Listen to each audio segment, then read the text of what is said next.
আমরা কোথাও ঘুরতে গেলে বা মেলায় গেলে আমাদের জনপ্রিয় খাবার হচ্ছে ঘুগনি। এই স্ট্রিট স্টাইলে ঘুগনি কি করে তৈরি করবে তোমরা খুব সহজে আজকে ভিডিওতে সেটাই শেয়ার করবো। আসসালামু আলাইকুম, কেমন আছো তোমরা সবাই? নতুন একটা রেসিপিতে তোমাদের সবাইকে স্বাগত জানাই।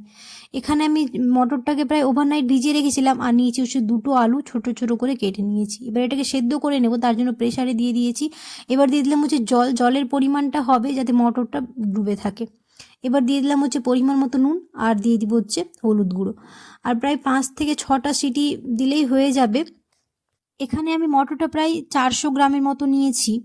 ঘুগনি তো অনেকে অনেক রকমভাবে করে থাকে, একবার এরকমভাবে বানিয়ে দেখবে, একদম রাস্তার ধারে যে ঘুগনির স্টলগুলো থাকে একদম সেরকমই হবে খেতে।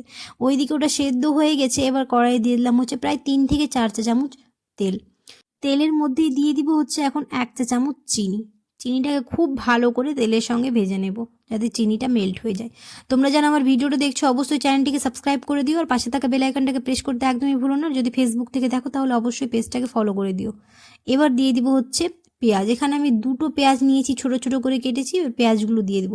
তারপর দিয়ে দিলাম হচ্ছে 1 চা চামচ আদা রসুন বাটা। এখানে আদা রসুন বাটা একসাথেই বেটেছি আমি, ওটাই দিয়ে দিলাম। দিয়ে খুব ভালো করে এই সবগুলোকে মিক্স করে নিলাম। এবার দিয়ে দিব হচ্ছে দুটো কাঁচা লঙ্কা আমি কুচি করে রেখেছিলাম, সেই কাঁচা লঙ্কা দিয়ে দিলাম। তোমরা অনেকে আছো ভিডিও দেখে চলে যাচ্ছ, সাবস্ক্রাইব করো না, অবশ্যই সাবস্ক্রাইব করো আর ফ্রেন্ডস আর ফ্যামিলির সাথে ভিডিওটা অবশ্যই বেশি বেশি করে শেয়ার করে দিও। এবার দিয়ে দিব হচ্ছে পরিমাণ মতো নুন। তোমরা যে যেমন কোয়ান্টিটি নেবে সেই অনুযায়ী তোমরা নুন দেবে। এবার দিয়ে দিব হচ্ছে সব গুঁড়ো মশলা, যেমন 1/2 চা চামচ হলুদ গুঁড়ো, 1/2 চা চামচ লঙ্কা গুঁড়ো। এবার খুব ভালোভাবে এটাকে মিক্স করে নেব।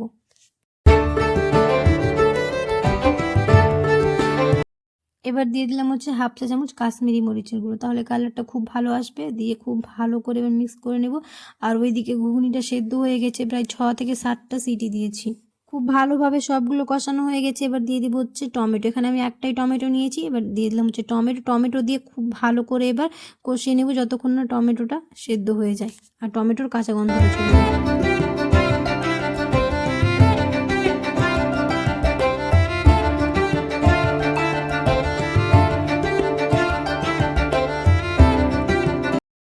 টমেটোটা সেদ্ধ হয়ে গেছে আর খুব ভালোভাবে কষানো হয়ে গেছে। এবার ঘুগনিটা দিয়ে দেব। দিয়ে এবার খুব ভালো করে মিক্স করে নেব। দিয়ে প্রায় 5 থেকে 6 মিনিট ফুটিয়ে নিলেই হয়ে যাবে আমাদের ঘুগনি রেডি।